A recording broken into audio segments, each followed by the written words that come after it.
I'm on government assistance, and I run out of money, and I had to buy Pampers for Jelani. And I had $11.42 in the bank.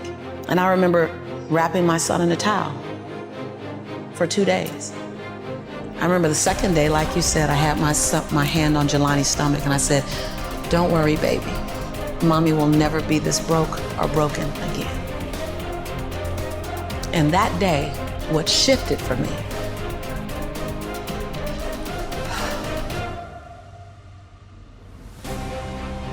was I was willing, and I don't know if this is gonna sound crazy, I was willing to completely die to any form of me that I had been, so that I can birth the woman that I was becoming. The reason why a lot of people won't become who they want is because they're too attached to who they've been. And you hear it all the time when people say, "I've always been this way." Okay, well, if that's working for you, keep doing that. I knew it wasn't working for me any longer. I had hit my version of rock bottom. So I was willing to let go of everything and everybody. See, another reason why people won't get there is because the doorway is for you to fit through. You're trying to carry everybody else through because you're trying to be Rescue 911. And you gotta rescue you first. I am much more valuable to my family and to my community because I was willing to let them go through the door myself, teach myself, learn myself, condition myself, and then come back and get them. I'm much more valuable to them now. But I had to go through a window time of 10 years of judgment. You leaving us, hanging out with white people all the time. You going to these crazy countries. We don't know what I had to be willing to allow my conviction to make me inconvenienced. See, we want to grow, but we want to stay liked by everybody. I was willing to be my own rescue at the risk of your approval. But most of us aren't like that. Facebook is an example. We want to be liked. Well, I woke up and I like myself today, so your like is extra. My job is to like me first. I was willing to say every day, "Lisa, you like you? Lisa, are you proud of you? Lisa, are you playing full out?" Every day before I checked in with anybody else. I was willing to inconvenience my entire life. My entire life. I was willing to disrupt my entire life to buy my future, to buy my possibility, to give my dream a chance. See, we're not supposed to tuck our dreams in on the pillow when we get up in the morning. We're not supposed to leave them at home and go and fulfill somebody else's dream. We're not supposed to do that. That's not what we're wired to do. That's not who we are. Your human spirit doesn't care about the economy. The human spirit doesn't care that my son's father went to prison. The human spirit doesn't care what's happened to your family. The human spirit doesn't care about the past. You may have been molested, or your family may have been broke, or you may have been betrayed, or you may have a divorce. Your human spirit doesn't care about any of that. Your human spirit simply says, "What's our command for tomorrow? What do you want to create?" It's not keeping score. Your brain is keeping score because your brain is designed to keep you safe. Your soul, your intuition, your human spirit is designed to make you soar. When you get to the edge, your brain will always tell you to step back. It's always going to tell you to step back. Because you can fall, always. It's gonna tell you to step back. Because before you fell, the last time you did this, you saw someone else fail, you could hurt, you could be off work. It's gonna tell you, it's designed to keep you safe. So you have to be willing to play between your brain and your soul. And on some days, you gotta just listen to your soul. And you gotta say, "I'm gonna leap, I'm gonna get to the edge." Most people are at the edge, and you're standing at the edge, and you're watching everyone else fly.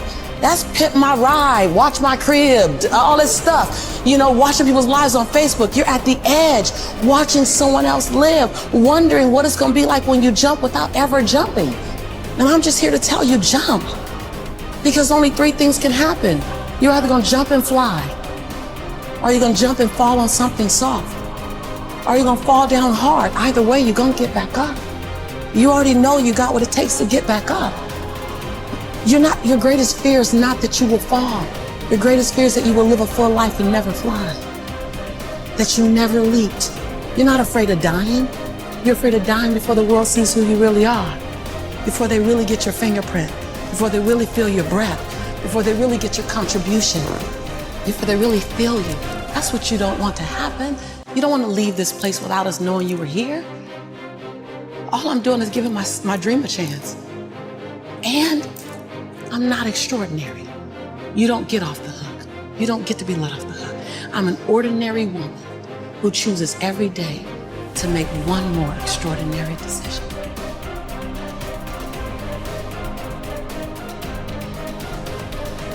Everything that I need to get back up, I have in me.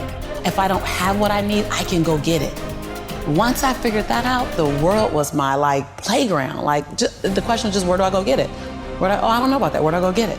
And I don't come from a learning background where I was a great student. I wasn't, my highest grade in school was a C+. And when I got a C+, I did the happy dance. And so I didn't have a background where studying was natural for me. But when I realized that if I go study something and I learn it, I own it, it's mine now, man, it was crazy because all through school I struggled. The last time I took an English class, my English teacher told me I was the weakest writer she ever met in her entire life. Lovely. Yeah, lovely. And the same year I took a speech class, and my speech teacher, he said, quote unquote, Ms. Nichols, I recommend you never speak in public, that you get a desk job. And so That's mean. Yeah, it was demotivated people, sad people hurt, sad people make other people sad. Bottom line, don't take it personal, hurt people hurt. See, most people want the convenience of transformation without the inconvenience required for transformation. So my grandmother says, and I love to repeat this, your conviction, what you're passionate about, your conviction and your convenience don't live on the same block. They ain't even in the same zip code. So if you want to have a conviction for something, you have to sign up to be inconvenienced. We're trying to find convictions and passion and breakthrough on the inside of our box. But when you realize that the box doesn't even exist, like someone made up, oh, you're playing outside the box. So we all bought into, there's a box. Well, I don't even own a box. I don't even want to get in your box. You better come out here because I ain't getting in there. And so when you start thinking like that, Tom, all of a sudden, everything is possible. So I disrupt people when I say, you want to make me extraordinary because it lets you off the hook. What if the God that we call God, the divine, whatever your faith is, what if there's no partial? It's not going to give me a hookup and not give you one. Not going to give me an opportunity and not give you one. I'm just going to go after it. If I die, I'm going to die on the treadmill, like Will Smith said. I'm going to be on the treadmill running. I'm just not going to stop because I believe all things are available to us. I'm just willing to go after them. Are you willing? And then that is so disruptive because then you got to make a decision. Because it's easier to live inside the parameters of, well, as a black woman, well, as born and raised in South Central, well, I'm dyslexic. I wrote 7 books, I'm dyslexic. So just knowing, I'm not perfect. What I do really well is I manage my imperfection well. And so we're all waiting for perfect. It's an illusion that will never come to you, and it's an excuse to never show up and play. Your story is not meant to be your fortress. Your story is meant to be your fuel. Any story. The beauty of me being one of the top 1% earners in America is that I was on government's assistance. Right. That's the beauty. Come on, it wouldn't be a big deal if my family was rich. Whatever, I'm supposed to do something. The beauty is that when you show the little engine that could story, I'm not gonna run fast, but I ain't gonna stop running. I might slow down and have to breathe and catch my breath, but I'm not stopping because I believe all things are available to all of us. And good people should do well. Because when good people do well, good people just do more good in the world. I'm that same girl who ran track for Dorsey High School, who struggled to get through high school, who got kicked out of college because I couldn't afford to stay. That was on government. I'm that same girl. I don't forget her.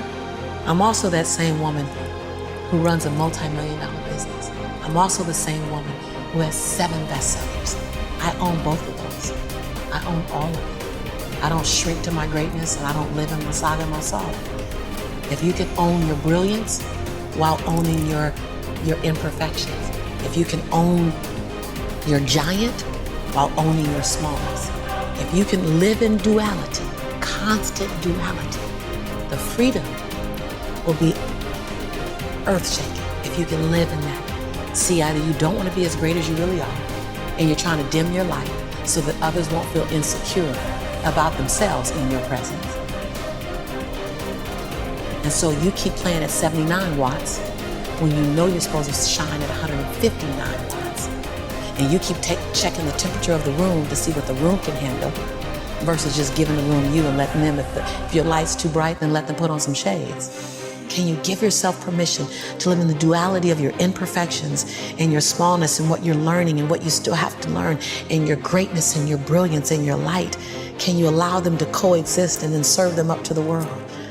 To love you, to see you, to inhale you, to judge you, to leave you, to love you. Some of us are just as afraid of being loved as we are to be left. If you go where you've never gone, do what you've never done, and say what you've never said, you'll become the woman and the man you've always known yourself to be.